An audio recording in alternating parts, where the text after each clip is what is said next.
मुश्किल नहीं है कुछ दुनिया में, तू जरा हिम्मत तो कर। मुश्किल नहीं है कुछ दुनिया में, तू जरा हिम्मत तो कर। ख्वाब बदलेंगे हकीकत में, तू जरा मेहनत तो कर, तू जरा कोशिश तो कर। सो अपने ख्वाबों को हकीकत में कन्वर्ट करने का टाइम आ गया है, उन्हें बदलने का टाइम आ गया है। जो आपने ड्रीम्स लिए हैं उन्हें पूरा कीजिए प्रैक्टिस कर करके। और इस प्रैक्टिस के लिए मैं लेकर आई हूं अभ्यास सीरीज। आप सबको ये पता तो होगा भी ऑलरेडी क्लास 10th और 12th की अभ्यास सीरीज चल रही है। अगर नहीं पता तो let me tell you, 10th और 12th की अभ्यास सीरीज चल रही है जहां पर आपको क्वेश्चंस प्रैक्टिस करवाए जा रहे हैं फॉर योर टर्म 1 एग्जामिनेशन। अब मैं आपके लिए लेके आई हूँ क्लास 11th के लिए भी अभ्यास सीरीज। मैं चाहती हूँ भी जैसा भी पैटर्न हमारा आता है हम प्री प्रिपेयर्ड रहे। हमारे पास अभी टाइम है, 10th और 12th की डेट शीट ऑलरेडी आ गई है, लेकिन 11th वाले स्टूडेंट्स क्यों पीछे रहे? उन्हें भी तो प्रैक्टिस करना है, उन्हें भी तो अच्छे से तैयारी करनी है। और उस तैयारी के लिए उसके लिए मैं लेके आई हूँ अभ्यास सीरीज। अभ्यास सीरीज में आपको क्वेश्चंस मिला करेंगे कुछ, और आपको डेली ये वीडियो मिला करेगी, और आपको क्या करना है, उनको प्रैक्टिस करना है। ऐसा होगा 3-3 4-4 दिन एक एक चैप्टर को दिया जाएगा, फिर सैंपल पेपर्स को दिया जाएगा। तो ये कुछ पैटर्न चलेगा अभ्यास सीरीज का। सो स्टूडेंट्स अपने ड्रीम्स को रियलिटी में कन्वर्ट कीजिए बाय प्रैक्टिसिंग अभ्यास क्वेश्चंस की सीरीज। ठीक है जी। तो आज हम जो सबसे पहला चैप्टर करने वाले हैं, जो सबसे पहला चैप्टर आपके टर्म 1 एग्जामिनेशन में है, वो है some basic concepts of chemistry. ठीक है जी। तो जो आपका सबसे पहला चैप्टर है, चैप्टर नंबर 1, हम उसे कवर करेंगे। और स्टूडेंट्स आपको एक और चीज बता दूं, जैसे कि हमें 10th और 12th का पैटर्न देखा है, उसी प्रकार से हम देख के आपको बता रही हूँ भी 11th में भी 3 तरह के क्वेश्चंस आ सकते हैं। MCQs are the multiple choice questions, जहां पर आपको 4 ऑप्शन मिलेंगे। जो करेक्ट होगा आपने उसको क्या करना है, टिक करना है। सेकेंड टाइप जो आ सकती है वो है assertion and reason. Assertion and reason. Assertion and reason क्या होते हैं? लाइक आपको 2 स्टेटमेंट मिल जाएगी, एक एजर्शन की एक रीजन की। उसके ऊपर कुछ कंडीशंस होती हैं, उन कंडीशंस को देखते हुए आपने option A B C D mention करना है। तो वो सिखाऊंगी मैं आपको, don't worry. Third type students आती है केस स्टडी बेस्ड क्वेश्चंस। कौन से? Case study based questions. जो केस स्टडी बेस्ड क्वेश्चंस होते हैं ना, ये पता कैसे होते हैं? जैसे मान लो आपको एक पैराग्राफ दे दिया या एक टॉपिक दे दिया, उससे रिलेटेड आपसे कुछ क्वेश्चंस पूछेंगे। आपके टॉपिक के कंसेप्ट पे क्वेश्चन आएगा। अभी आपने जो टॉपिक पढ़ रखे हैं अभी तक, एक पैराग्राफ मिलेगा, वो समझाएगा, फिर वो आपसे कुछ क्वेश्चंस पूछेगा। तो ये है case study based questions. Students जो हमारी ये 11th की सीरीज होने वाली है, इसमें हम डेली के 20 क्वेश्चंस करेंगे। इसमें हम डेली के 20 क्वेश्चंस चलेंगे, और वो 20 क्वेश्चंस इन्हीं तीनों पैटर्न के बेसिस पर होंगे। 20 क्वेश्चंस करके हम पूरा, जब तक आपका पेपर नहीं हो जाता, जब आपका पेपर होगा, लाइक फॉर 1 मंथ हम चला रहे हैं ये। ऑलरेडी हमने अभ्यास सीरीज 10th और 12th की शुरू कर दी फ्रॉम 26। उनका 26 से शुरू हुआ है, आपका आज से शुरू हुआ है, और आपका 1 मंथ के लिए चलेगा, उनका भी 1 मंथ के लिए चलेगा।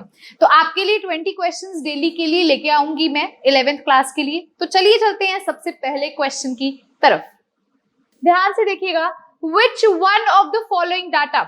हाँ जी, तो मैं आपको बता दूं चैप्टर वाइज हम चल रहे हैं टर्म 1 एग्जामिनेशन में, और जो सबसे पहला चैप्टर है आपका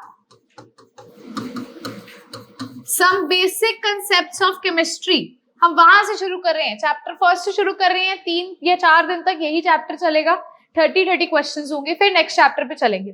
सो टर्म 1 एग्जाम में आपका ये वाला चैप्टर है। तो पहला क्वेश्चन मैं बोल रही हूँ, which one of the following data has only 4 significant figures? इनमें से किस डाटा में आपको 4 सिग्निफिकेंट फिगर्स देखने को मिल रहे हैं? ठीक है, हो सकता है आपने मेरे साथ क्लास लगाई हो सकता है आपने किसी और टीचर से किया हो, या हो सकता है आपने सेल्फ स्टडी भी की हो। कुछ मैटर नहीं करता, मैटर ये करता है भी आप प्रैक्टिस कितनी करते हो, प्रैक्टिस कितनी ज्यादा करते हो। तो दैट इज द रीजन यहाँ पे पहला क्वेश्चन आपको दिख रहा होगा। अगर आपने नहीं पढ़ रखा टॉपिक, तो आप जरूर जाकर यूट्यूब पर सर्च कीजिए Shaurya Grover significant figures class 11। पूरा एक लेक्चर, कंप्लीट लेक्चर, ढेर सारे क्वेश्चंस के साथ करवा रखा है मैंने, तो वहां जाके जरूर देख लीजिएगा। अगर आपने नहीं किया तो किया है तो बहुत अच्छी बात है, फिर तो रिवाइज होगा। देखिए, which one of the following data is only 4 significant figure. सबसे पहला ऑप्शन में बोल रही हूँ 6.023 इंटू 10 की पावर 23। पहला ऑप्शन हमारे पास ये है। तो देखो ध्यान से स्टूडेंट्स, ये मैं आपको ऑलरेडी बता चुकी हूँ, 10 की पावर कुछ भी हो इसको हम सिग्निफिकेंट फिगर्स में काउंट नहीं करते, इसको काउंट नहीं करेंगे। तो हमारे पास अब बचते हैं ये सिग्निफिकेंट फिगर्स, कितने हैं 1 2 3 4, टोटल कितने सिग्निफिकेंट फिगर्स हैं मैम 4 सिग्निफिकेंट फिगर्स है। तो हमारा आंसर तो सीधा सीधा क्या आ गया, ऑप्शन नंबर फर्स्ट आ गया। लेकिन हम बाकी ऑप्शंस को भी लेके चलेंगे ताकि एटलीस्ट हमें पता हो भी कितने सिग्निफिकेंट फिगर्स हैं। तो आप ध्यान से देख सकते हो, देखो जैसे यहाँ पर तो आपको ये 1 2 3 4 दिख गया, इसकी कोई वैल्यू नहीं है, सो सीधा 4 सिग्निफिकेंट फिगर्स। यहाँ पे 1 2 3, ठीक है जी। यहाँ पे देखो अब ये डेसिमल के बाद भी कुछ नंबर्स हैं, ठीक है, तो इन जीरो को हम काउंट नहीं करेंगे। अगर ये जीरो इसके पीछे होते तो काउंट करते। तो यहाँ कितने सिग्निफिकेंट फिगर्स हैं, यहाँ सिर्फ 2 सिग्निफिकेंट फिगर्स हैं, ठीक है, यहाँ पर 2 सिग्निफिकेंट फिगर्स है। ऐसे यहाँ पर देखो वही चीज जो मैंने कहा ना, अगर किसी देखो सिग्निफिकेंट फिगर का क्या रूल होता है, अगर आपका एक होता है नॉन जीरो डिजिट, एक होता है जीरो डिजिट। जीरो डिजिट का मतलब हुआ जीरो, नॉन जीरो डिजिट का मतलब क्या हुआ 1 से लेकर 9 तक के नंबर्स। तो अगर आपका किसी नॉन जीरो डिजिट के बाद जीरो आता है डेसिमल में, तो आप उस जीरो को काउंट करोगे। लेकिन अगर जीरो डिजिट इनसे पहले आ जाए तो उसको आप काउंट नहीं करते हो, उसको काउंट नहीं करते हो। तो यहाँ पर आप ध्यान से देखो, इनको हम काउंट क्यों नहीं करेंगे, क्योंकि पहला नॉन जीरो डिजिट कौन सा है 2, और ये 2 से पहले और इसके आगे कोई भी नॉन जीरो डिजिट नहीं है, तो इसको काउंट नहीं करते। अब इस केस में देखो, इस केस में स्टूडेंट्स क्या है, डेसिमल के बाद है पहला नॉन जीरो डिजिट 2 और उसके पीछे जीरो है, तो ये जीरो भी काउंट होंगे, ये जीरो भी काउंट होंगे। क्यों, क्योंकि एक नॉन जीरो डिजिट ऑलरेडी इसके आगे आ गया है। तो टोटल यहाँ कितने होंगे 3 होंगे। तो ऑप्शन नंबर फर्स्ट हमारा क्या हो जाएगा, ऑटोमेटिकली करेक्ट हो जाएगा। अब चलते हैं क्वेश्चन नंबर सेकंड की तरफ। माय डियर स्टूडेंट्स ध्यान से देखिए, विच of the following statements about the molecular mass is correct. Molecular mass के बारे में इनमें से कौन सी स्टेटमेंट जो है आपकी वो करेक्ट होने वाली है। पहला ऑप्शन आपका क्या आता है, molecular formula shows exact number of different types of atoms present in a molecule. वो कहता है जो मॉलिक्यूलर फॉर्मूला होता है ना, किसी भी मॉलिक्यूल का फॉर्मूला है, वो क्या बताता है आपको, exact number of different types of atom. मान लो वाटर बोल रही हूँ, ये इसका मॉलिक्यूलर फॉर्मूला है, तो ये हमें बता रहा है ना इसके अंदर 2 हाइड्रोजन है, 1 ऑक्सीजन है, और ये दोनों एटम्स डिफरेंट है, हाइड्रोजन अलग है, ऑक्सीजन अलग है। तो मॉलिक्यूलर फॉर्मूला हमें exact number of different types of atom बताता है, जितने एक मॉलिक्यूल में है बताता है। ये बिल्कुल करेक्ट है। आगे देखिए नेक्स्ट क्या कहता है, molecular formula can be obtained from empirical formula if molar mass is non. हमने किया हुआ है एम्पिरिकल फॉर्मूला, मॉलिक्यूलर फॉर्मूला। अगर आपको एम्पिरिकल फॉर्मूला पता है तो आप मॉलिक्यूलर फॉर्मूला निकाल सकते हो। तो ये भी बिल्कुल करेक्ट है, ये भी बिल्कुल करेक्ट है। सी ऑप्शन देखिए, percentage composition of a compound can be calculated from its molecular formula. आप मॉलिक्यूलर फॉर्मूला से उसकी परसेंटेज कंपोजिशन निकाल सकते हो, बिल्कुल निकाल सकते हो, बिल्कुल निकाल सकते हो। अगर मान लो हाइड्रोजन की परसेंटेज कंपोजिशन निकालनी है, तो हाइड्रोजन का mass upon total mass into 100 करो, तो उसकी परसेंटेज कंपोजिशन निकाल सकते हैं बहुत इजीली, है ना। तो ये भी पॉसिबल है, ठीक है जी। अब all the above statements are correct, तो सीधा सीधा हमारा ऑप्शन नंबर 4 क्या हो जाएगा, करेक्ट हो जाएगा, क्योंकि ये चारों मतलब तीनों की तीनों स्टेटमेंट्स क्या है, करेक्ट है। अब चलते हैं क्वेश्चन नंबर 3 की तरफ। क्वेश्चन 3 देखिए, the mass percentage of the mass percent of different elements present in sodium sulfate। Sodium sulphate क्या होता है, अब आप में से कई बच्चों को ये भी नहीं पता होगा, कोई दिक्कत नहीं है। सोडियम क्या होता है, Na होता है, सल्फेट क्या होता है, SO4 होता है। और आपको इतना बता दूं, SO4 पे -2 चार्ज होता है, सोडियम पे क्या चार्ज होता है, सोडियम पे +1 चार्ज होता है। इतना तो सबको पता ही होता है। सोडियम सल्फेट बनाना है, तो जो इसका चार्ज होगा ना स्टूडेंट्स, वो इसके पैरों में जाएगा, और जो इसका चार्ज होगा ना वो इसके पैरों में आएगा। तो Na के पैर में क्या आएगा 2, और SO4 के पैर में क्या आएगा 1। तो 1 ना भी लिखो तो काम चल जाएगा। तो सोडियम सल्फेट क्या होता है, Na2SO4। क्या होता है, Na2SO4। ध्यान से देखो, वो कहता है भी सोडियम सल्फेट के अंदर आपने बताना है मास परसेंट। किसका बताना है, सोडियम का बताना है, किसका बताना है, सल्फर का बताना है, और किसका बताना है, ऑक्सीजन का बताना है। क्या बताना है, मास परसेंट।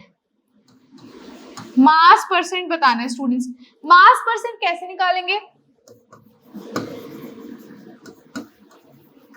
मास परसेंट होता है mass of the element, mass of the element upon total mass, total mass उस कंपाउंड का इनटू में 100।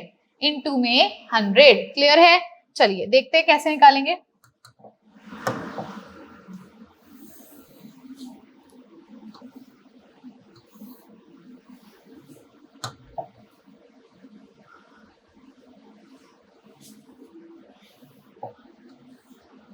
बहुत बढ़िया। चलो ध्यान से स्टूडेंट्स प्लीज नोट करना। पहले मैं निकालने वाली हूं मास परसेंट किसका? सोडियम का।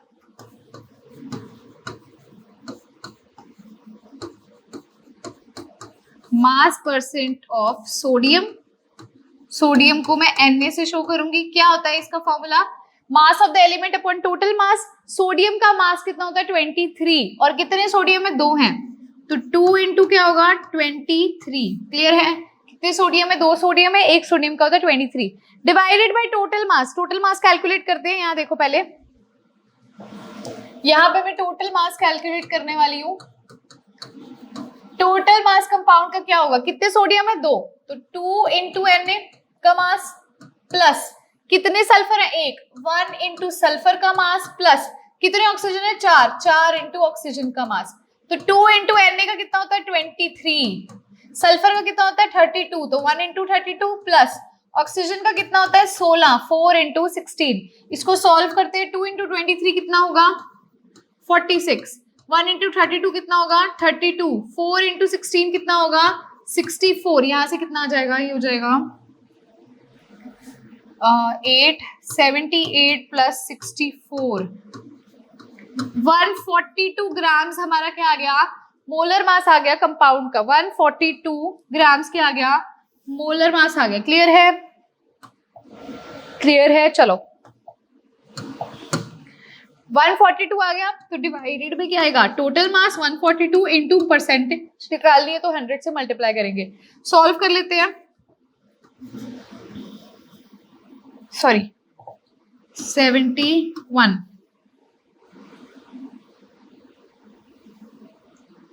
हाँ जी 23/71 इंटू 100 हमारे पास ये आ गया। यहाँ से क्या आ गया? 23/71 इंटू 100 ये आ गया।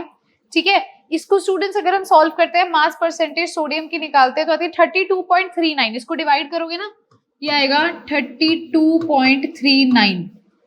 32.39, हाँ जी, ए ऑप्शन में भी है और डी ऑप्शन में भी है। चलो नेक्स्ट निकालते हैं, उससे क्या पता सॉल्व हो जाए।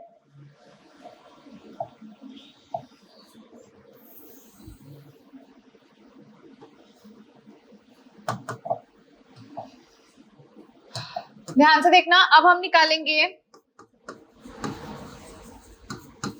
मास परसेंट ऑफ, नेक्स्ट क्या है? सल्फर। सल्फर के निकालते हैं। तो सल्फर का मास कितना होता है? 32। कितने सल्फर है? एक ही है, तो 32 इंटू 1 डिवाइडेड बाय क्या लेंगे? Total mass. टोटल मास अभी निकाला है 142 इंटू क्या हो जाएगा? 100 हो जाएगा। इंटू क्या हो जाएगा? 100 हो जाएगा। हाँ जी, कितना क्लियर है? इसको डिवाइड करते हैं। देखो 2 के टेबल पे डिवाइड कर रही हूँ। 71, हाँ जी, ये आ जाएगा 16 इंटू 100/71। क्या आ जाएगा? 16 इंटू 100/71। इसको हम डिवाइड करेंगे तो आ जाएगा 22.57। कितना आ जाएगा? 22.57। देखो कौन सा ऑप्शन में 22.57, ये रहा।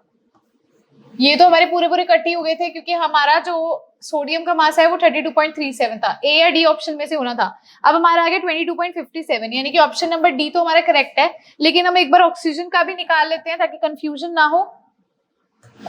देखो मास परसेंट ऑफ ऑक्सीजन निकाल लेते हैं। तो ऑक्सीजन का मास कितना दे रखा है आपको? सॉरी, ऑक्सीजन का कितना होता है? 16। कितने ऑक्सीजन है? 4 ऑक्सीजन है। डिवाइडेड बाय टोटल मास कितना है? 142 इंटू क्या करेंगे? 100 करेंगे। तो इसको भी कट करके देखते हैं।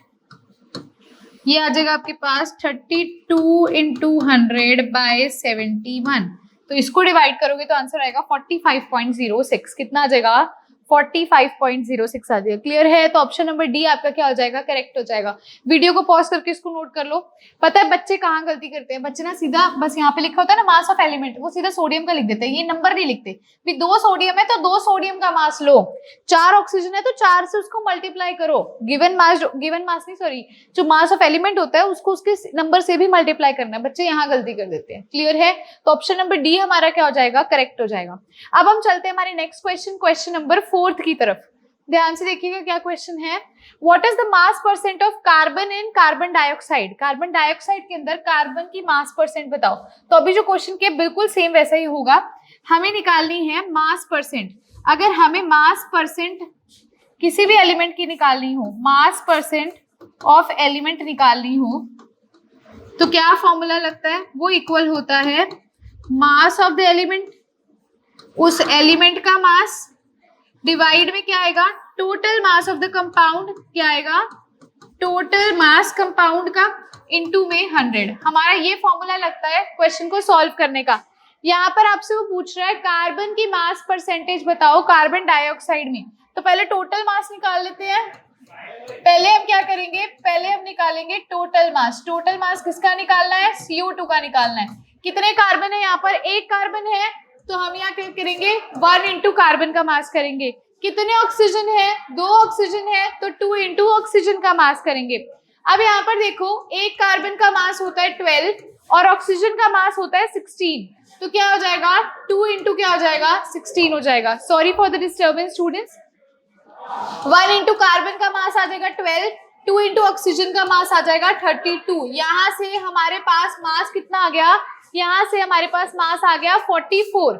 ठीक है, इधर से हमने 44 मास निकाल ली है, टोटल मास निकाल ली है। मास ऑफ द एलिमेंट क्या होता है? कार्बन का मास क्या होता है? कार्बन डाइऑक्साइड, कार्बन का मास होता है 12, तो इस फॉर्मूला में लगाते हैं। कार्बन का मास है 12 और एक ही कार्बन है, तो 12 into 1 divided by total mass है 44 इंटू क्या आ जाएगा आपका? 100 आ जाएगा। इसको भी हम 2 के टेबल पे काट देंगे, तो यहां से हमारे पास आएगा 300 बाय 11। क्या आ जाएगा? 300 बाय 11 आ जाएगा माय डियर स्टूडेंट्स। 300 बाय 11 को सॉल्व करोगे तो आएगा 27.27। कितना आ जाएगा? 27.27, यानी कि ऑप्शन नंबर बी क्या हो जाएगा? करेक्ट हो जाएगा। क्लियर है? बहुत बढ़िया। अब हम चलते हैं क्वेश्चन नंबर 5 की तरफ। ध्यान से देखिए क्या क्वेश्चन है। Find empirical formula of the compound. Empirical formula calculate कीजिए if M is equals to 68% और M का एटॉमिक मास है 34 एंड रिमेनिंग इज 32% ऑक्सीजन। ध्यान से देखना, ये क्वेश्चन बहुत इंपॉर्टेंट होते हैं। जो इस प्रकार के आपको क्वेश्चन देखने को मिलते हैं ना, ये थोड़े डिफरेंट टाइप के क्वेश्चन होते हैं। यहाँ क्या क्या आपको दे रखा है? First of all you need to write the given conditions. Given conditions देखिए क्या क्या है। यहाँ पे उसने बोला है कि इंपिरिकल फॉर्मूला उस कंपाउंड का बता रहा है जिसमें हमारे पास 2 चीजें हैं। हमारे पास है M और हमारे पास है O। M है और O है, जिसमें से M का उसने परसेंटेज बोला है 68% है और ऑक्सीजन जो है वो 32% है। M का उसने हमें एटॉमिक मास दे दिया है। M का उसने हमें क्या किया? M का उसने हमें एटॉमिक मास दे दिया। कितना दे दिया इसने? 34। और ऑक्सीजन का हमें पता है कितना होता है? 16 होता है। तो ये हमें 2 गिवन चीजें यहाँ पर मिल गई हैं, है ना। अब हमें यहाँ पर इसका इंपिरिकल फॉर्मूला कैलकुलेट करना है। कैसे कैलकुलेट करते हैं? तो देखो, यहां पर हम लिखते हैं एलिमेंट, यहां पर हम लिखते हैं परसेंटेज कंपोजिशन, ठीक है, जो उसकी परसेंटेज होती है। यहां पर हम उसका लिखते हैं मॉलिक्यूलर मास, यहां पर हम लिखते हैं नंबर ऑफ मोल्स, ठीक है। इतना करें पहले, फिर आपको आगे बताती हूँ क्या होता है। एलिमेंट देखो, यहाँ पर हमारे पास कौन से एलिमेंट है? यहाँ पर एक एलिमेंट M है, एक एलिमेंट O है। जो M एलिमेंट है उसकी परसेंटेज दी है 68%, O एलिमेंट की दी है 32%, ठीक है। अब मॉलिक्यूलर मास इसका दिया 34 और इसका दिया हमें 16। ये जो नंबर ऑफ मोल्स है ना, इसका मतलब क्या है? परसेंटेज बाय मॉलिक्यूलर मास करना है यहाँ पे, ठीक है। तो यहाँ पे 68 बाय हम क्या करेंगे? 34। यहाँ पे क्या करेंगे? 32 बाय 16 करेंगे। जब हम इसको सॉल्व करेंगे 32 बाय 16, तो यहाँ से हमारे पास क्या आ जाएगा? यहाँ से हमारे पास 2 आ जाएगा। इसको सॉल्व करेंगे तो इधर से हमारे पास क्या आ गया? 2 आ गया।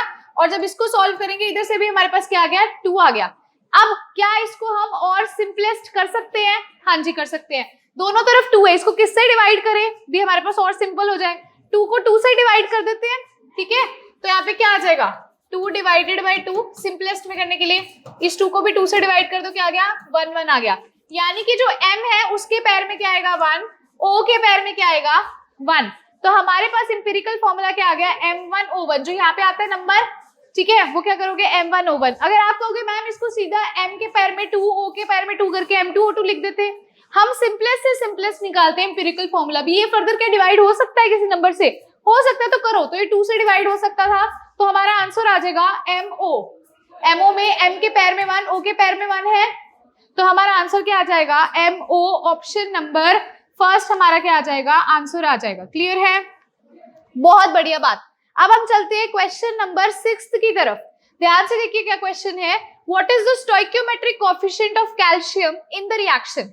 इस रिएक्शन के अंदर जो कैल्शियम है उसका स्टोइकियोमेट्रिक कोएफिशिएंट बताइए। इस कैल्शियम के आगे जो नंबर आता है वो बताइए क्या आएगा, मतलब हमें क्या करनी है बैलेंसिंग करनी है। तो रिएक्शन में एक बार फिर से यहाँ लिखती हूँ, calcium plus Al+3 gives calcium +2 plus Al। हमारी ये क्या है, एक हमारी ये रिएक्शन है, हमें वो ये पूछता है भी इनको आप बैलेंस करोगे तो क्या होगा। तो पहली चीज आप क्या चेक करो, कैल्शियम से क्या हो रहा है कैल्शियम +2, कैल्शियम से क्या बन रहा है कैल्शियम +2 बन रहा है ना। अगर मैं इस रिएक्शन को सेपरेटली लिखती हूँ, कैल्शियम से क्या बन रहा है कैल्शियम +2, इधर कैल्शियम पे क्या चार्ज है स्टूडेंट्स, इधर कैल्शियम पे कोई चार्ज नहीं है, इधर कैल्शियम पे क्या चार्ज है, इधर कैल्शियम पे +2 चार्ज है, यहाँ 0 चार्ज, यहाँ +2 चार्ज। यानी कि मुझे अगर इनको इक्वल करना है दोनों तरफ, तो मैं क्या ऐड करूं और किस तरफ ऐड करूं। अगर मैं यहाँ पे +2 चार्ज है, इधर 0 चार्ज है, यहाँ लिख लेना, इधर चार्ज अगर 0 है और इधर चार्ज आपका 2 है, तो इधर मैं अगर 2 इलेक्ट्रॉन्स और ऐड कर दूंगी तो इसमें से 2 इलेक्ट्रॉन्स का नेगेटिव चार्ज होता है, 2 - 2 करूंगी तो 0, दोनों तरफ चार्ज इक्वल हो जाएंगे। तो कैल्शियम किस में कन्वर्ट हो रहा है कैल्शियम +2 और 2 इलेक्ट्रॉन्स में। ऐसे ही एल्यूमिनियम की रिएक्शन अगर हम लिखें, देखो एल्यूमिनियम +3 से क्या बना रहा है एल्यूमिनियम बना रहा है। अब इधर इस तरफ क्या चार्ज है मैम, इस तरफ चार्ज तो 0 है, और इस तरफ चार्ज क्या है मैम, इधर चार्ज +3 है। +3 में मैं क्या जोड़ू भी मेरा 0 आ जाए, लेफ्ट हैंड साइड वाला राइट हैंड साइड वाले चार्जेस के इक्वल हो जाए। तो अगर मैं इसमें 3 इलेक्ट्रॉन्स जोड़ूंगी तो इन दोनों के चार्जेस इक्वल हो जाएंगे, बिल्कुल करेक्ट, इन दोनों के चार्जेस इक्वल हो जाएंगे। तो अब मेरे पास एक ये रिएक्शन है और मेरे पास एक ये रिएक्शन है। अब मुझे इसको क्या करना है बैलेंस करना है। देखो यहाँ पर अब आप कहोगे मैम इनको ऐड कर दो हमारी ये रिएक्शन आ जाएगी, नहीं आएगी। क्यों नहीं आएगी देखना ध्यान से। अगर मैं इसको बोलती हूँ इक्वेशन नंबर 1, इसको बोलती हूँ इक्वेशन नंबर 2, अगर मैं ऐड करती हूँ फर्स्ट और सेकंड इक्वेशन को, मेरे पास क्या आता है देखना, इस साइड वाले इस साइड हो जाएंगे, उस साइड वाले उस साइड हो जाएंगे। Calcium plus aluminium +3 electrons gives calcium +2 electrons plus aluminium. क्या ये सही है? ये रिएक्शन आनी चाहिए, लेकिन हमारे तो इलेक्ट्रॉन्स आ रहे हैं अभी भी इलेक्ट्रॉन, यहाँ 3 है यहाँ 2 है, अगर इसको यहाँ ले जाओ तो 1 इलेक्ट्रॉन अभी भी बचा है। ये इक्वेशन तो नहीं आ रही, मतलब ये ऐड नहीं होगा। क्या होगा इसकी जगह पर भी हम ये हट जाए और हमारी ये इक्वेशन आ जाए वापस से, क्या ऐसा हम करेंगे? तो ध्यान से देखो, अगर मैं इस इक्वेशन को देखो, मुझे इन दोनों को इक्वल लाना है, मुझे इलेक्ट्रॉन्स हटाने हैं, इस 2 को और इस 3 को मुझे इक्वल करना है। 2 और 3 को अगर मैं 2 को 3 से मल्टीप्लाई कर दूं और 3 को 2 से मल्टीप्लाई कर दूं, मतलब इस पूरी इक्वेशन को 3 से मल्टीप्लाई कर दूं और इस पूरी इक्वेशन को अगर मैं 2 से मल्टीप्लाई कर दूं तो क्या होगा? ध्यान से देखना,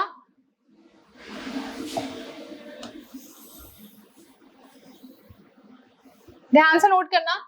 अगर मैं इसको 3 से और इसको 2 से, 3 को अगर इसको 3 से करूंगी तो क्या होगा? 3 कैल्शियम गिव्स क्या आ जाएगा? 3 कैल्शियम +2 प्लस 6 इलेक्ट्रॉन्स, 2 × 3 6 होगा। इसको मैंने किससे किया? 2 से मल्टीप्लाई, क्या आएगा? 2 aluminium +3 gives 2 aluminium +3 plus 6 electrons, क्योंकि ये भी 3 इस 2 से मल्टीप्लाई होगा, गिव्स 2 एल्यूमिनियम, यही होगा। अब स्टूडेंट्स इसको हम ऐड करें, चलो एडिंग बोथ ऑफ देम। जब हम इनको ऐड करते हैं हमारे पास नई इक्वेशन क्या आएगी देखना, 3 कैल्शियम प्लस 2 एल्यूमिनियम +3 प्लस यहाँ पे क्या है और 6 इलेक्ट्रॉन्स है ना, ये क्या देता है? गिव्स क्या दे रहा है? 3 calcium +2 plus 6 electrons plus 2 aluminium. हाँ जी, इस 6 इलेक्ट्रॉन्स को इधर ले जाओ तो ये 6 इलेक्ट्रॉन्स कैंसिल हो गए। क्या इक्वेशन आ गई? इक्वेशन जो हमारी एंड में आई है वो आई है, वो आई है 3 calcium plus 2 aluminium plus 3 gives 3 calcium plus 2 aluminium. ये हमारी रिएक्शन आ गई, जो कि क्या है, बैलेंस्ड केमिकल इक्वेशन है। उसने आपसे पूछी है स्टोइकियोमेट्री कैल्शियम की, बताओ कैल्शियम के आगे क्या नंबर है, 3 है, तो ऑप्शन नंबर 3 हमारा क्या हो जाएगा, करेक्ट हो जाएगा। ऑप्शन नंबर 3 हमारा क्या हो जाएगा स्टूडेंट्स, करेक्ट हो जाएगा। क्लियर है, होपफुली आपको ये समझ आ गया होगा, वेरी गुड। चलिए चलते हैं क्वेश्चन नंबर 7 की तरफ। क्या क्वेश्चन है, for the reaction N2 plus H2 gives 2NH3। ये रिएक्शन है जहां पर मैं लिख देती हूँ रिएक्शन, N2 प्लस H2 जो है वो क्या दे रहा है, 2NH3 दे रहा है। ठीक है, यहां पर ना इसको बैलेंस करोगे तो यहाँ 3 आएगा, ये है रिएक्शन, यहाँ 3 ऐड कर लेना। ठीक है, identify dihydrogen as a limiting reagent in which of the following reaction. आपने बताना है इन चारों को, अगर मैं ये चारों ले लेती हूँ कंडीशन, तो जब इन चारों कंडीशन को मैं पुट करती हूँ तो मेरा जो H2 है इनमें से किसमें एक मैं कह सकती हूँ लिमिटिंग रिएजेंट का काम करेगा। मतलब अगर मैं 56 ग्राम नाइट्रोजन लूं, 10 ग्राम हाइड्रोजन लूं, ठीक है, तो क्या यहाँ पर H2 हमारा लिमिटिंग रिएजेंट होगा, या फिर अगर मैं 35 ग्राम N2 लूं, 8 ग्राम H2 लूं, तो तब क्या ये लिमिटिंग रिएजेंट होगा, या फिर अगर मैं 14 ग्राम N2 लूं, 4 ग्राम H2 लूं, तो तब क्या ये मेरा एक रिएजेंट लिमिटिंग रिएजेंट होगा, या फिर अगर मैं 28 ग्राम लेती हूँ और ये मैं 6 ग्राम लेती हूँ तब होगा। तो आपने इसको बताना है भी किस कंडीशन में हमारा जो है ये इतना ग्राम देगा, सीधी सी बात है। ठीक है, अब आपको पता है इसका मॉलिक्यूलर मास क्या होता है, 14 होता है नाइट्रोजन का, कितने नाइट्रोजन है 2, तो ये कितने ग्राम है, ये 28 ग्राम है, ये इतने ग्राम है। H2 का, हाइड्रोजन का होता है 1, 2 हाइड्रोजन का 2, और इसके आगे लगा है नंबर 3, तो कितना हो गया 6 ग्राम। NH3 देखते हैं, नाइट्रोजन का होता है 14, हाइड्रोजन का होता है 1, 3 से मल्टीप्लाई किया, ये ओवरऑल 2 से मल्टीप्लाई हो रहा है, 2 इंटू 17 कितना आ जाएगा यहाँ से 34। तो ये हमने जनरल बताया है भी 28 ग्राम्स अगर 6 ग्राम H2 के साथ रिएक्ट करता है तो 34 ग्राम्स NH3 देता है। ये हमारी जनरल चीज होगी है, ये हमारी क्या होगी, जनरल चीज होगी है। ठीक है, तो अगर मैं आपको बोलती हूँ, ध्यान से देखना, अगर मैं बोलती हूँ भी 28 grams of N2 are required, ठीक है, to react with 6 gram of H2, तो 1 ग्राम N2 अगर मुझे रिक्वायर्ड है तो वो कितने ग्राम H2 के साथ रिएक्ट करेगा, 6/28, 6/28 ग्राम ऑफ H2 है ना। और अगर मैं अब एक एक करके कंडीशन पुट करती हूँ, मैं कितने ले रही हूँ, 56 ग्राम ले रही हूँ, 28 ग्राम्स अगर 6 ग्राम 28 ग्राम चाहिए होते हैं ताकि वो 6 ग्राम के साथ रिएक्ट कर सके, 1 ग्राम चाहिए नाइट्रोजन का, तो कितने ग्राम के साथ रिएक्ट कर सके, 6/20 ग्राम ऑफ H2 के साथ रिएक्ट कर ले। अगर मैं 56 ग्राम लेती हूँ N2 के, तो वो कितने के साथ रिएक्ट कर सके, 6/28 इंटू क्या हो जाएगा 56, हाँ जी, इंटू क्या हो जाएगा 56।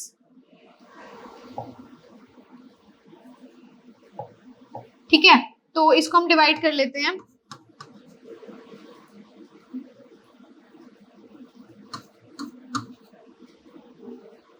Sixteen 1 carry 56। ठीक है, तो यहां से क्या आ गया 12 ग्राम ऑफ H2, मतलब अगर आप 56 ग्राम N2 लेते हो तो 12 ग्राम ऑफ H2 के साथ वो रिएक्ट करेगा।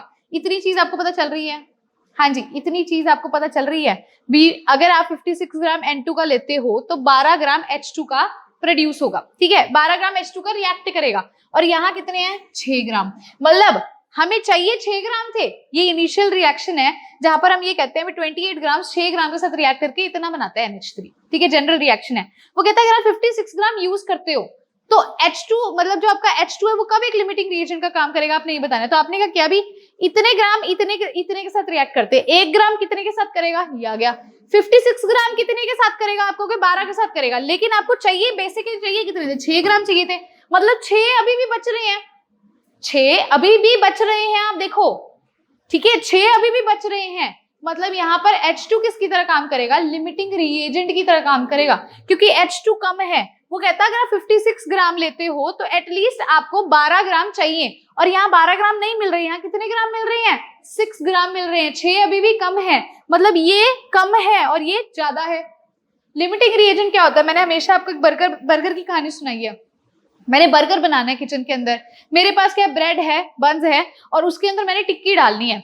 टिक्की मेरे पास 2 है, लेकिन मेरे पास जो ब्रेड है वो 4 है, तो मतलब 2 टिक्की है तो 2 ही बर्गर बन पाएंगे ना, मतलब लिमिटिंग रिएजेंट क्या होगा, टिक्की होगी ना, क्योंकि वो कम है। अगर वो ज्यादा होती तो मेरा काम चल जाता, लेकिन वो कम है, इसीलिए मेरे सिर्फ जो 2 ही बन पाएंगे। तो यहाँ पर H2 जो है वो कम है, 6 ग्राम है, मुझे चाहिए थे 12 ग्राम ताकि 56 ग्राम N2 के साथ वो रिएक्ट कर सके। पहले वो यही कहता है 56 के साथ कितना रिएक्ट करे, 12 ग्राम रिएक्ट करना चाहिए वो कहता, लेकिन आपके पास तो 6 ग्राम है ना, तो 6 ग्राम कमी है, मतलब H2 कहां पर लिमिटिंग रिएजेंट की तरह काम करेगा, ऑप्शन नंबर फर्स्ट के अंदर लिमिटिंग रिएजेंट की तरह काम करे। ठीक है, वेरी गुड। चलिए चलते हैं नेक्स्ट क्वेश्चन की तरफ, ध्यान से देखेंगे नेक्स्ट क्वेश्चन क्या है। So yes, my dear students, अब आता है question number 8। The normality of 10% weight by volume of acetic acid is। आपके पास है 4 ऑप्शंस। तो स्टूडेंट मैं बता दूं, एसिडिक एसिड के केस में जो हमारी नॉर्मेलिटी होती है बेसिकली वो किसकी इक्वल होती है, मोलैरिटी की इक्वल होती है एसिडिक एसिड के केस में। ठीक है जी। तो यहाँ पर देखिए क्योंकि n फैक्टर 1 है इस वजह से। अब यहाँ पर हमें पता है नॉर्मेलिटी मोलैरिटी के इक्वल है, तो अगर मैं मोलैरिटी निकाल लूंगी तो नॉर्मेलिटी ऑटोमेटिकली आ जाएगी। मोलैरिटी का क्या फॉर्मूला होता है, number of moles divided by volume of solution. ठीक है, अगर ml में है तो हम क्या करेंगे, उसको 1000 से डिवाइड करेंगे। ठीक है, तो यहाँ से मोलैरिटी निकालते हैं। हमें क्या दे रखा है, 10% वेट बाय वॉल्यूम, यानी कि 10 gram of acidic acid is present in volume में दे रखा है, यानी कि क्या 1000 ml ऑफ सॉल्यूशन। क्लियर है जी। 10 ग्राम एसिडिक एसिड किस में प्रेजेंट है, 1000 ml ऑफ सॉल्यूशन के अंदर प्रेजेंट है। इसका ये मतलब हुआ, ठीक है जी, इसका क्या मतलब हुआ, सॉरी 1000 नहीं आएगा, यहाँ 100 आएगा, मैं गलती से 1000 लिख बैठी, 100 ml ऑफ सॉल्यूशन। ठीक है जी। जब हमने weight by volume, weight by weight ये सब किया था तो हम यही कहते थे अगर वॉल्यूम लेंगे तो 100 ml ऑफ सॉल्यूशन लेंगे। अब ध्यान से देखो, नंबर ऑफ मोल्स कहता है given mass upon molecular mass. Given मास कितना है, 10 दे रखा है। मॉलिक्यूलर मास एसिडिक एसिड का CH3COH इसका फॉर्मूला होता है, तो इसका मॉलिक्यूलर मास कैलकुलेट करते हैं। कितने कार्बन है टोटल, 2। एक कार्बन का मास होता है 12। ठीक है, तो 2 × 12। कितने हाइड्रोजन है, 4। एक का होता है 1। कितने ऑक्सीजन है, 2, और एक का होता है 16। कितना आया, 24 + 4 + 32। यहाँ से क्या आएगा, 28 + 32 यानी कि 60। कितना आ गया, 60 आ गया। तो मॉलिक्यूलर मास 60, वॉल्यूम ml में कितना है, 100 ml में है तो 1000 से डिवाइड करेंगे। हाँ जी, यहाँ से आपके पास आ जाएगा 10/6। क्या आ जाएगा, 10/6। और 10/6 को सॉल्व करोगे तो 1.66 समथिंग आएगा, जो कि अप्रॉक्स किसके इक्वल होता है, ये अप्रॉक्स 1.7 के इक्वल हुआ। और मैंने बोला ये मोलैरिटी जो है CH2COH के केस में, एसिडिक एसिड के केस में नॉर्मेलिटी के इक्वल है, तो 1.7 नॉर्मल सॉल्यूशन हमारा आंसर हो जाएगा। क्लियर है। क्यों ये इसके इक्वल है, क्योंकि स्टूडेंट्स इसका n फैक्टर क्या है, हमारे पास 1 है। इसका n फैक्टर क्या आता है, 1 आता है। कितना आता है, 1 आता है। नॉर्मेलिटी किसकी इक्वल होती है, नॉर्मेलिटी इक्वल होती है मोलैरिटी इनटू n फैक्टर, और इस केस में n फैक्टर कितना है, 1 होता है, इसलिए नॉर्मेलिटी मोलैरिटी की इक्वल है। तो हमारा ऑप्शन नंबर सी क्या हो जाएगा, करेक्ट हो जाएगा। Number of molecules in 100 ml of 0.02 normal H2SO4 is. हाँ जी, नॉर्मेलिटी किसकी इक्वल होती है स्टूडेंट्स, नॉर्मेलिटी इक्वल होती है मोलैरिटी इनटू में n फैक्टर। नॉर्मेलिटी इसकी इक्वल होती है, नॉर्मेलिटी दे दी 0.02, मोलैरिटी इनटू में क्या आएगा आपका, n फैक्टर आएगा स्टूडेंट्स। और n फैक्टर जो आपको H2SO4 दे रखा है, इसमें कितना होता है, इसमें H2SO4 में n फैक्टर होता है 2। इसमें कितना होता है, 2 होता है। ठीक है, या तो आप H पॉजिटिव देख लो या SO4 देख लो, उस पर क्या चार्ज है, H पॉजिटिव 2H है तो +2 होगा, या SO4 देख लो -2, तो n फैक्टर कितना है, 2 है। n फैक्टर कितना है, 2 है। तो यहाँ से मोलैरिटी कितनी आ जाएगी, 0.02/2। इसको सॉल्व करेंगे कितनी आएगी, 0.01 आ जाएगी। क्या आएगी, 0.01 आ जाएगी। क्लियर है इतना, हाँ जी, ध्यान से देखो, क्लियर है इतना। 0.01 इसकी क्या आ गई, मोलैरिटी आ गई। ठीक है, आपने निकालना है number of molecules in, number of molecules अब आपने कैलकुलेट करने हैं। हाँ जी, मोलैरिटी क्या होता है, मोलैरिटी होता है number of moles by volume into 1000। तो यहाँ से नंबर ऑफ मोल्स हमारे पास कितने हैं, हमें नहीं पता नंबर ऑफ मोल्स कितनी है, कोई बात नहीं। बाय वॉल्यूम कितना दे रखा है 100 ml, इंटू 1000 करेंगे और इधर से मोलारिटी कितनी है 0.01 है। ठीक है, तो यहाँ से नंबर ऑफ मोल्स कितने आ जाएंगे 0.01/10। नंबर ऑफ मोल्स कितने आ गए 0.001 आ गए। अब आपको पता है नंबर ऑफ मोल्स किसके इक्वल होता है, number of molecules by Na के इक्वल होता है। तो नंबर ऑफ मोल्स कितने हैं 0.01, इसको इधर ले जाओ मल्टीप्लाई कर दो Na से, तो क्या आ जाएगा नंबर ऑफ मॉलिक्यूल्स आ जाएगा। तो Na की वैल्यू क्या होती है 6.023 इंटू 10 की पावर 23। इसको किससे मल्टीप्लाई कर रहे हो 1 की पावर -3, सॉरी 10 की पावर -3 से कर रहे हो। हाँ जी 10 की पावर -3 से ही कर रहे हो, ध्यान से देखो। तो इसको सॉल्व करोगे आ जाएगा 6.023 इंटू 10 की पावर 20। क्या आंसर आ जाएगा, ऑप्शन नंबर आपका सी आ जाएगा 6.022 इंटू 10 की पावर 20। क्लियर है, हाँ जी। चलिए चलते हैं हमारे नेक्स्ट क्वेश्चन, क्वेश्चन नंबर 10 की तरफ। क्वेश्चन 10 क्या है, the molarity of 1 litre solution of 22.2 gram of CaCl2 will be. Simple सी चीज है, ये भी बहुत सिंपल सा क्वेश्चन है। मोलारिटी क्या होती है, मोलारिटी होता है नंबर ऑफ मोल्स, ठीक है, by volume of solution into 100। Number of moles क्या होते हैं, गिवन मास अपॉन मॉलिक्यूलर मास, नीचे क्या आएगा वॉल्यूम। हाँ जी, किसमें लीटर में है तो इसको डिवाइड करने की जरूरत नहीं है। तो गिवन मास कितना है 22.2 है। मॉलिक्यूलर मास अभी निकाल लेते हैं, वॉल्यूम कितना दे रखा है 1 लीटर दे रखा है।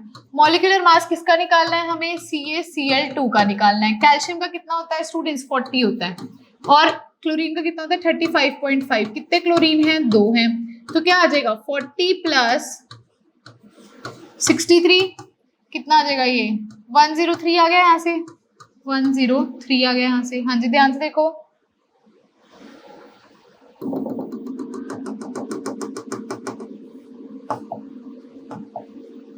हाँ जी स्टूडेंट्स। तो यहाँ पे गलती से मैंने 63 कर दिया, इसको मल्टीप्लाई करूंगी 71 आएगा। यहाँ से कितना आ गया 111 आ गया। तो यहाँ पुट करते हैं 111, क्या आएगा 222/10, इसका पॉइंट नीचे ले 111, तो ये इसके 2 से डिवाइड हो गया। यहाँ से क्या आ गया 2/10, कितना आ गया 0.2, क्या आ गया 0.2 मोलर, यानी कि ऑप्शन नंबर बी क्या हो जाएगा, करेक्ट हो जाएगा। ठीक है, चलिए चलते हैं हमारे नेक्स्ट क्वेश्चन, क्वेश्चन नंबर 11 की तरफ। What will be the molality of the solution containing 18.25 gram of HCl gas in 500 gram of water? अब आपने ये बताना है। तो मोलालिटी का फॉर्मूला क्या होता है, देखो मोलालिटी का क्या होता था मोल्स बाय वॉल्यूम, इसमें क्या लेते हैं मोल्स बाय मास लेते हैं। इसमें हम क्या लेते हैं मोल्स बाय मास लेते हैं माय डियर स्टूडेंट्स, और मास किसका लेते हैं सॉल्वेंट का लेते हैं। फॉर्मूला लिख देती हूँ पहले, मोलालिटी को स्मॉल m से डिनोट करते हैं,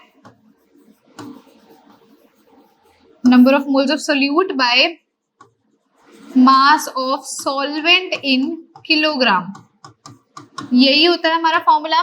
मोलालिटी निकालनी है जी, नंबर ऑफ मोल्स क्या है देखो 5, उसने बोला है what will be the molality of the solution containing, ऊपर सोल्यूट का लेते हैं, सोल्यूट क्या है यहाँ पर हमारी HCl गैस है, तो उसका गिवन मास कितना दे दिया 18.25। नंबर ऑफ मोल्स कहते हैं गिवन मास अपॉन मॉलिक्यूलर मास, HCl का मॉलिक्यूलर मास क्या होगा 1 प्लस 35.5 कितना हुआ 36.5, यहाँ क्या आएगा 36.5, ये हो गया number of moles. Mass of solvent, solvent हमारे पास यहाँ पे क्या है वाटर है, कितना दे रखा है 500 ग्राम्स में दे रखा है, हमें केजी में लेना होता है तो किससे डिवाइड करेंगे 1000 से कर देंगे जी। ठीक है, इसको भी सॉल्व कर लेते हैं। 18.25 है तो इसके 100 नीचे ले आते हैं, और 36.5 है तो इसका एक 10 ऊपर, और यहाँ पे हमारे पास 2 था, है ना, ये एक 0 से 0 भी कैंसिल हो चुका है। इसको डिवाइड करते हैं 6।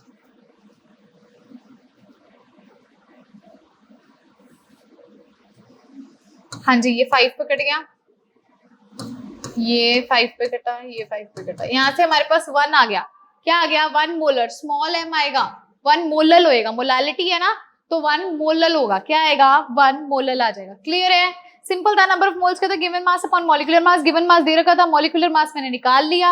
आपको मास ऑफ सॉल्वेंट केजी में पूछा है उसने, ग्राम्स में दे रखा है तो 1000 से डिवाइड कर दो, दैट्स इट। क्लियर है, अब चलते हैं क्वेश्चन नंबर 12 की तरफ। ध्यान से देखिए क्या क्वेश्चन है। यस माय डियर स्टूडेंट्स, अब आता है क्वेश्चन नंबर 12। देखिए क्या है, mole fraction of the solute in 1 molar, या ना मोलर आएगा, मोलर नहीं आएगा, इसको करेक्ट करना, ये मोलारिटी दे रखी है, मोलारिटी नहीं दे रखी। एक्वा सॉल्यूशन इज, तो आपसे मोल फ्रैक्शन पूछा गया है, आपको मोलालिटी दे दी है। मोलालिटी क्या होती है? मोलालिटी होती है number of moles of solute upon mass of solution in KG, यही होती है। तो ठीक है, मोलालिटी कितनी दी है? 1 दी है। नंबर ऑफ मोल्स क्या होता है? Given mass upon molecular mass. हाँ जी, given mass upon molecular mass होती है, ठीक है जी। और mass of solution in KG, mass of solution अब हमें यहाँ पे किस में लेना है? केजी के अंदर लेना है। तो इसको एक बार ऐसे ही रहने देते हैं। यहाँ ध्यान से देखना, ध्यान से देखना। एक तो हमारा फॉर्मूला है, अगर हम इस तक यहाँ ना पहुंचे, यहीं पे देखते हैं, उसने हमें क्या दे रखा है? 1 मोलर दे रखा है। 1 मोलर को अगर हम डिफाइन करें तो वो क्या होगा? 1 मोल प्रेजेंट इन, 1 मोलर को अगर हमने डिफाइन करना है तो वो क्या होगा? 1 मोल प्रेजेंट इन, हाँ जी ध्यान से देखो, 1 मोल प्रेजेंट इन 1000 kg, क्या होगा? 1 मोल प्रेजेंट इन 1000 kg होगा। हाँ जी, 1 मोल 1000 kg में प्रेजेंट है, या आप कहो भी 1 मोल प्रेजेंट है 1 ग्राम के अंदर, ये इसकी डेफिनेशन होगी। अब 1000 kg का मतलब क्या हुआ? अभी आपको वेट दे दिया है, किसका वेट दे दिया है? यहाँ पर देखो, यहाँ पर हम किसका, यहाँ पे ना सॉल्यूशन का मास लिखना, सॉरी यहाँ पर सॉल्वेंट का मास लेते हैं, नीचे हम सॉल्वेंट का मास लेते हैं। तो ये वेट किसका हो गया? सॉल्वेंट का लेंगे, कितना आ जाएगा? 1000 kg, 1000 kg यानी कि 1 ग्राम होता है ना। देखो मैं आपको दोबारा से बताती हूँ, मोलालिटी क्या होता है? Number of moles of solute per mass of solvent in KG. मैं गलती से सॉल्यूशन बोल बैठी। अब मेरे को 1 मोलर दे रखा है, तो उसको कैसे डिफाइन करूंगी? 1 मोल प्रेजेंट इन कितना? 1000 kg सॉल्वेंट के अंदर। तो सॉल्वेंट का वेट मुझे मिल चुका है इतना। सॉल्वेंट के नंबर ऑफ मोल्स निकाल सकते हैं given mass upon molecular mass करके, ठीक है जी। Given mass upon molecular mass करके, गिवन मास कितना है? 1000 है, ठीक है जी। गिवन मास हमें कितना देर का? 1000। एक्वा सॉल्यूशन है, मतलब सॉल्वेंट या क्या होगा? वाटर होगा। वाटर का मॉलिक्यूलर मास कितना होता है? 18 होता है। कितना होता है? 18। तो नंबर ऑफ मोल्स हमने किसके निकाल लिए? सॉल्वेंट के निकाल लिए, ठीक है। और सोल्यूट के कितने दे रखे हैं नंबर ऑफ मोल्स? 1 मोल। चलो अब हमें क्या निकालना है? मोल फ्रैक्शन निकालना है। मोल फ्रैक्शन किसका निकालना है? हमें सोल्यूट का निकालना है। तो क्या होगा? Number of moles of solute divided by total moles, यही होगा। सोल्यूट के नंबर ऑफ मोल्स कितने हैं? 1। टोटल मोल्स क्या होगा? 1 प्लस 1000 बाय 18, यही होगा। हाँ जी, ऊपर हम सोल्यूट के मोल्स लेंगे, नीचे हम टोटल मोल्स लेंगे, और 1000 बाय 18 को डिवाइड करेंगे तो आएगा 55.56, ठीक है। तो हाँ जी स्टूडेंट्स, जब आप इस सारे को सॉल्व कर लोगे आपका आंसर आएगा 0.177। कितना आएगा? 0.0177। ऑप्शन नंबर ए आ जाएगा जब आप इस सारे को सॉल्व कर लोगे। क्लियर है? हाँ जी, चलिए चलते हैं नेक्स्ट क्वेश्चन की तरफ, जो कि है हमारा क्वेश्चन नंबर 13। अभी तक स्टूडेंट्स हमने सारे एमसीक्यूज कवर कर लिए हैं, ठीक है। अब हम बढ़ रहे हैं एजर्शन रीजन की तरफ। कहां पर? एजर्शन रीजन की तरफ। एजर्शन रीजन की कुछ कंडीशंस होती हैं। क्या होती हैं? कुछ कंडीशंस। कंडीशंस क्या है? देखो, आपको एबीसीडी ऑप्शन दिखते हैं, आपने बताना है अभी कौन सा ऑप्शन कब करेक्ट होगा। ए कब होगा, बी कब होगा, सी कब होगा, डी कब होगा। 2 स्टेटमेंट मिलेंगी। अगर तो आपकी दोनों स्टेटमेंट सही हैं, एजर्शन भी सही है, रीजन भी सही है, और रीजन एजर्शन को एक्सप्लेन करे, रीजन क्या करे? एक्सप्लेन करे एजर्शन को। आप समझ रहे हो मैं क्या कह रही हूँ? मैंने आपको बोला अगर आपको 2 स्टेटमेंट मिलती हैं और दोनों स्टेटमेंट सही है और नीचे वाली स्टेटमेंट रीजन वाली एजर्शन को एक्सप्लेन करे, तो ए ऑप्शन होगा। बी ऑप्शन कब होगा? जब आपका एजर्शन तो सही है, ऊपर वाली स्टेटमेंट सही है, और जो आपकी रीजन है वो भी सही है, नीचे वाली स्टेटमेंट भी सही है, लेकिन ये रीजन इसको एक्सप्लेन ना करे, ये इसको एक्सप्लेन ना करे, तो कौन सा ऑप्शन हो जाएगा? ऑप्शन नंबर बी हो जाएगा। सी ऑप्शन कब होगा स्टूडेंट? सी तब होगा जब आपका एजर्शन सही हो लेकिन आपका रीजन गलत हो, ऊपर वाला सही हो नीचे वाला गलत हो, और डी कब होगा, जब एजर्शन गलत हो और रीजन सही हो। क्या बोला, ए ऑप्शन कब होगा, जब दोनों सही हो और नीचे वाला उसे एक्सप्लेन करे। बी कब होगा, जब दोनों सही हो और नीचे वाला उसे एक्सप्लेन ना करे। सी कब होगा, जब ऊपर वाला सही है नीचे वाला गलत है। और डी कब होगा, जब ऊपर वाला गलत है नीचे वाला सही है। तो इस क्वेश्चन से शुरुआत करते हैं, देखते हैं क्या क्वेश्चन है। सबसे पहला हमें सबसे पहले एजर्शन में क्या दिया गया, देखो सिग्निफिकेंट फिगर फॉर 0.200, 0.200 के लिए सिग्निफिकेंट फिगर वो कहता है 3 है। देखो 1 2 3 3 है, सही बता रहा है। ऐसा क्यों है, सिग्निफिकेंट फिगर के रूल्स होते हैं भी, अगर कोई नॉन जीरो डिजिट क्या होता है 1 से लेकर 9 तक, ठीक है, उसके मतलब डेसिमल के बाद नॉन जीरो डिजिट है और उसके बाद 0 है तो वो 0 काउंट होंगे, तो ये 0 काउंट होंगे, तो यहाँ पे क्या आ जाएगा 3 आ जाएगा, ठीक है। अब वो कहता है वेयर एज फॉर 200 इज 1, अब यहाँ कोई डेसिमल है नहीं है, तो नॉन जीरो डिजिट के पीछे वाले 0 काउंट नहीं होंगे, तो इसका आंसर क्या आ जाएगा 1 आ जाएगा। अगर मैं इसके पीछे एक डेसिमल लगा दूं ऐसे, ठीक है, अगर मैं इसके पीछे डेसिमल लगा दूं फिर ये चारों काउंट होंगे, लेकिन अगर इसके पीछे कुछ भी नहीं लगा हुआ है, ठीक है, यहाँ पर कुछ भी नहीं है, ऐसे है, तो ये 0 काउंट नहीं होंगे, ठीक है जी। तो ये हमारा एजर्शन तो बिल्कुल करेक्ट है। रीजन देखो, 0 एट द एंड और राइट ऑफ अ नंबर, वो कहता है 0 एंड पर या राइट पे कोई नंबर है, जैसे मान लो 2 है, इसके राइट पे या एंड पे आर सिग्निफिकेंट, वो कब काउंट होगा, provided they are not on the right side of decimal, वो कहता है ये है, अगर ये यहाँ पर नहीं होगा तो ये सिग्निफिकेंट है, गलत है। मैंने अभी आपको बताया अगर डेसिमल के बाद में एक 0 लगा दूं तो फिर ये सारा काउंट होगा, यहाँ आना चाहिए they are on the right side. वो सिग्निफिकेंट कब होगा, जब वो डेसिमल के राइट हैंड साइड पे है। अगर वो डेसिमल के राइट हैंड साइड पे नहीं है तो देखो मैंने 200 था, इसमें मैंने इन 0 को काउंट नहीं किया क्योंकि ये डेसिमल के लेफ्ट हैंड साइड डेसिमल ही नहीं था, ठीक है, तो इनको काउंट नहीं करेंगे। तो राइट डेसिमल के राइट हैंड साइड पे अगर कोई 0 है और वो भी एक नंबर के बाद, तो वो काउंट होना चाहिए, तो रीजन ही गलत हो गया। तो इस केस में एजर्शन सही है लेकिन रीजन गलत है। तो मैंने आपको बोला था एजर्शन सही हो रीजन गलत, तो कौन सा ऑप्शन होता है, ऑप्शन नंबर सी होता है। तो ऑप्शन नंबर सी हमारा क्या हो जाएगा, करेक्ट हो जाएगा। क्लियर है, चलिए चलते हैं क्वेश्चन नंबर 14 की तरफ। क्या क्वेश्चन है, the empirical mass of an ethene, जो इथीन का इंपेरिकल मास होता है, इथीन क्या होता है C2H2, इसका जो इंपेरिकल मास है is half of its molecular mass, वो इसके मॉलिक्यूलर मास के हाफ होता है, ठीक है। अब मॉलिक्यूल इथीन का ये होता है, इसका इंपेरिकल फॉर्मूला हमारे पास क्या होगा, सॉरी C2H4 होता है हमारा इथीन, ठीक है, और इसका इंपेरिकल फॉर्मूला होता है CH2। मैंने बोला था ना सिंपलेस्ट रेशो होती है हमारी इंपेरिकल फॉर्मूला।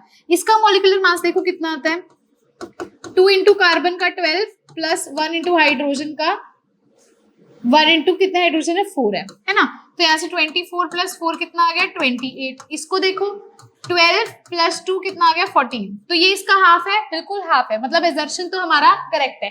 रीजन देखो, the empirical formula represents the simplest whole number ratio of various atoms present in compound, ये इसकी सिंपलेस्ट होल नंबर रेशियो ही तो बताती है, मतलब रीजन भी क्या है, सही है, और ये इसको एक्सप्लेन भी तो कर रहा है। देखो ये इसकी सिंपलेस्ट होल नंबर रेशियो भी तो बता रहा है, देखो इसको अगर मैं 2 से मल्टीप्लाई कर दूं तो मेरा यही बन जाएगा, सिमिलरली इसको 2 से मल्टीप्लाई कर दूं तो यही बन जाएगा, तो रीजन इसको एक्सप्लेन कर रहा है। तो अगर एजर्शन सही हो, रीजन भी सही हो और रीजन उसे एक्सप्लेन कर रहा हो, तो कौन सा ऑप्शन करेक्ट होता है, ऑप्शन नंबर ए हमारा क्या हो जाता है, करेक्ट हो जाता है। क्लियर है, बहुत बढ़िया। अब चलते हैं क्वेश्चन नंबर 15 की तरफ। देखिए क्या क्वेश्चन है, molecular weight of a compound is 44, molecular weight compound का 44 है, if it's vapour density is 22। तो मैं आपको बता दूं वेपर डेंसिटी इनटू 2 किसके इक्वल होता है, मॉलिक्यूलर मास के। तो अगर वो कहता है भी उसका मॉलिक्यूलर वेट कितना है 44 है, वो कब होगा, जब उसकी वेपर डेंसिटी कितनी है, देखो 44 इज इक्वल्स टू 44 आ गया ना, हाँ जी ये बिल्कुल करेक्ट है। अगर आप उसके वेपर डेंसिटी 22 है तो उसको 2 से मल्टीप्लाई करो, मॉलिक्यूलर वेट आ जाएगा, बिल्कुल करेक्ट है। Reason vapour density into 2 is equals to molecular weight, हाँ जी बिल्कुल सही है, और ये इसको एक्सप्लेन भी कर रहा है, बिल्कुल कर रहा है। तो ऑप्शन नंबर ए हमारा क्या हो जाएगा, करेक्ट हो जाएगा, जब एजर्शन सही है, रीजन सही है और वो उसको एक्सप्लेन भी कर रहा है। सो स्टूडेंट्स हमने एजर्शन रीजन भी कंप्लीट कर लिए हैं, हमने एमसीक्यूज कर लिए हैं, एजर्शन रीजन कर लिए हैं। अब हम चलते हैं हमारे लास्ट टॉपिक की तरफ जो कि है case study based question. Case study based question, ये कैसा क्वेश्चन है, ये केस स्टडी बेस्ड क्वेश्चन है। ये आपको पैराग्राफ दिया गया है और इससे रिलेटेड आपसे कुछ क्वेश्चंस पूछे गए हैं, तो मैं इसको डिक्टेट करूंगी। पहले आपको क्या लिखा है, फ्रॉम क्वेश्चन 16 to 20 आपको यहाँ देखने को मिलेगा। A chemical reaction is a change, ये एक चेंज होता है इन विच one or more substances react to form new substances with entirely different properties। वो कहता है कोई भी केमिकल रिएक्शन है वो बेसिकली है क्या कि वहां पर वो चेंज होता है जब एक या एक से ज्यादा सब्सटेंसेस कंबाइन करती हैं और जो प्रोडक्ट बनाती है उनकी डिफरेंट प्रॉपर्टीज होती हैं, राइट। ठीक है, नए सब्सटेंस बनते हैं with different properties. Chemical equation के बारे में बताया गया है, is a brief representation of a chemical reaction, वो उसको ब्रीफली रिप्रेजेंट करता है in terms of symbols and formulas, भी सिंबल्स क्या है, फॉर्मूलाज क्या है, ऑफ सब्सटेंसेस जो उसमें इन्वॉल्व होती है। एग्जाम्पल उसने हमें दिया है कि देखो हम सिंबल्स और उनका कैसे इस्तेमाल करते हैं, जैसे AgNO3, पहले उसने रिएक्शन लिख दी, भी रिएक्शन किसकी हो रही है, सिल्वर नाइट्रेट की, उसने उसको सिंबल की फॉर्म में लिखवाया AgNO3, फॉर्मूला की फॉर्म में लिखा। किससे रिएक्ट कर रहा है, सोडियम क्लोराइड NaCl से, क्या दे रहा है AgCl, सिल्वर क्लोराइड दे रहा है, और क्या बन रहा है NaNO3 बन रहा है, सोडियम नाइट्रेट बन रहा है ना। तो सिंबल और फॉर्मूला की हेल्प से हम उसको दिखा सकते हैं। A substance which reacts among themselves to bring about the chemical changes are known as reactant। ऐसे substances जो एक दूसरे के साथ रिएक्ट करते हैं उन्हें रिएक्टेंट कहते हैं, और उनसे जो बनता है उन्हें प्रोडक्ट कहते हैं। तो whereas a substance which are produced as a result of chemical change, उन्हें हम क्या कहते हैं, उन्हें प्रोडक्ट कहते हैं। आगे देखिए, रिएक्टेंट एंड प्रोडक्ट किसी भी केमिकल इक्वेशन में are separated by arrow pointing towards the product. वो कैसे उन्हें हम रिप्रेजेंट करते हैं, फिर रिएक्टेंट अगर ये है हमारे, जैसे ये दोनों रिएक्टेंट है, ये जो गिव्स है ये एक ऐसे एरो से रिप्रेजेंट किया जाता है, फिर प्रोडक्ट आता है। भी रिएक्टेंट मिलकर प्रोडक्ट बना रहे तो एरो टुवर्ड्स द प्रोडक्ट बनता है, ठीक है।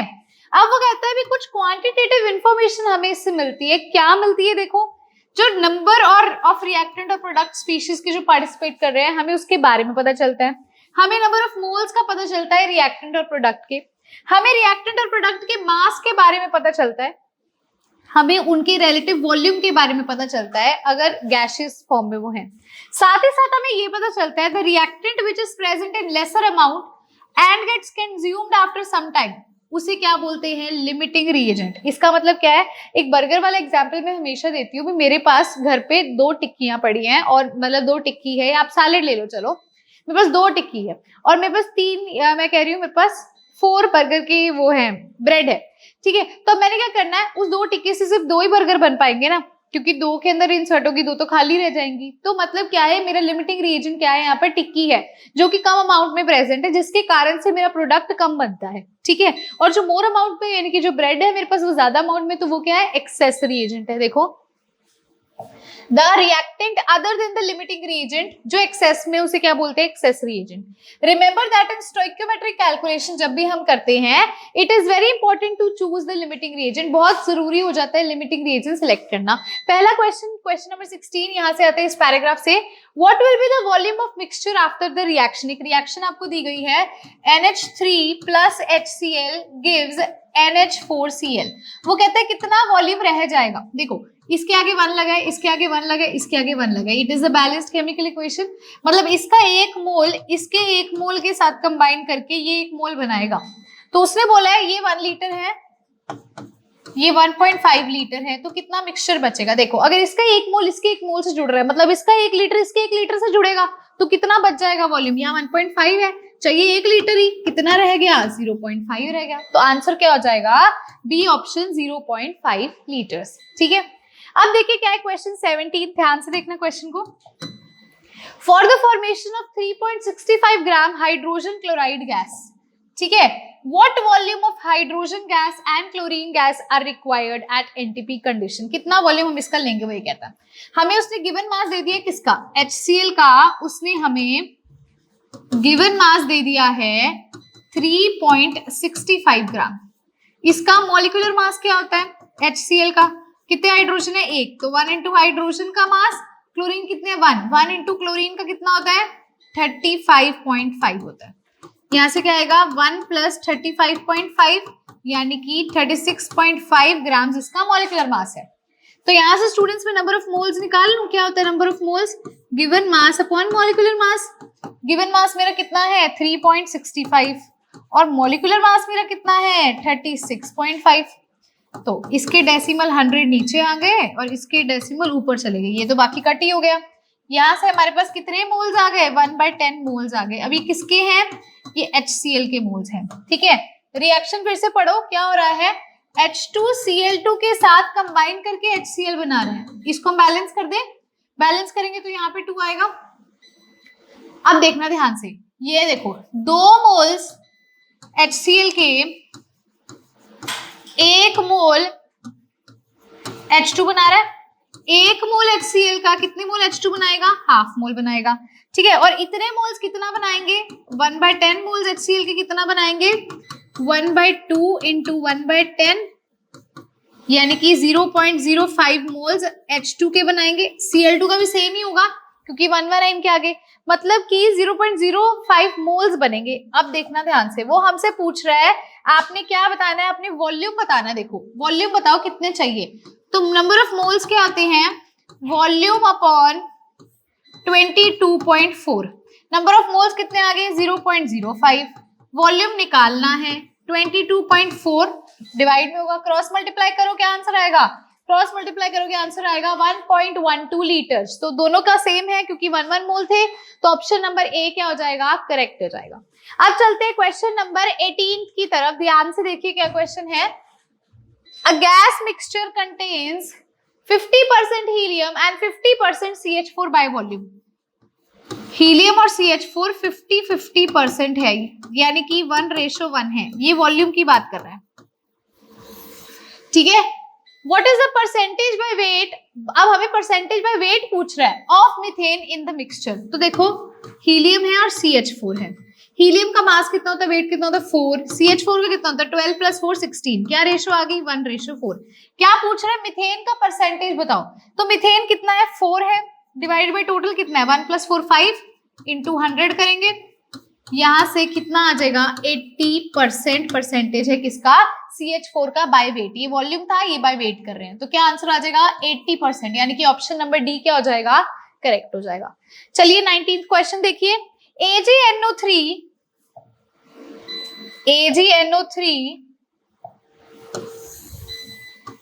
हाँ जी ध्यान से देखना, AgNO3 will react with 8.85 ग्राम, पहले मैं रिएक्शन लिख देती हूँ।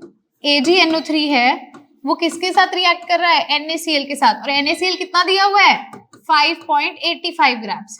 क्या दे रहा है, वो प्रोड्यूस कर रहा है AgCl, कितना AgCl 14.35 ग्राम्स। साथ में क्या हो रहा है, NaNO3 प्रोड्यूस हो रहा है, कितना हो रहा है 8.5 ग्राम्स। वो कहता है then mass of AgNO3 will be, इसको एक्सलेट कर लेते हैं। आपको पता है law of conservation of mass के accordingly mass of reactant is equals to mass of product होता है, तो मतलब अगर मैं इसको ऐड करूंगी तो ये इसके मास के इक्वल होगा। चलो x + 5.85 grams is equals to, इनको ऐड करते हैं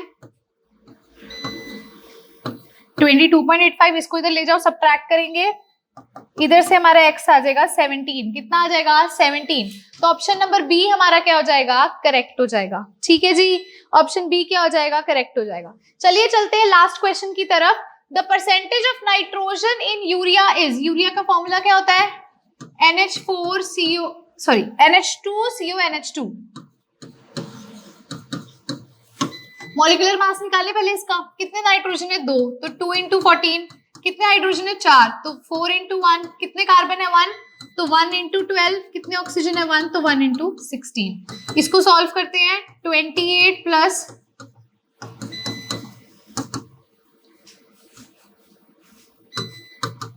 यहां से हमारे पास 60 आ गया। 60 क्या है, मॉलिक्यूलर मास है यूरिया का। नाइट्रोजन का परसेंटेज वेट निकालना है, तो नाइट्रोजन का मास अपॉन टोटल इंटू 100, कितने नाइट्रोजन है 2 है, और 2 × 14 कितना होता है 28, बाय टोटल कितना है 60, इंटू क्या करेंगे 100 कर देंगे। ठीक है, तो इसको सॉल्व करेंगे,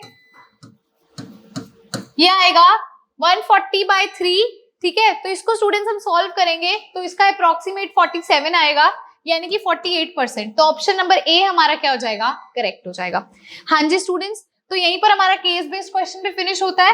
अगर आज का वीडियो लेक्चर आपको अच्छा लगा है तो लाइक जरूर करना है, बहुत अच्छा लगा है तो शेयर जरूर कीजिएगा वीडियो को, ताकि ज्यादा से ज्यादा बच्चों तक ये क्वेश्चंस पहुंच पाए और वो प्रैक्टिस कर सके। चैनल को सब्सक्राइब कीजिएगा अगर आप मेरे चैनल पर न्यू है, आपका एक सब्सक्राइब एक लाइक मुझे बहुत मोटिवेशन देता है, सो प्लीज डू दैट।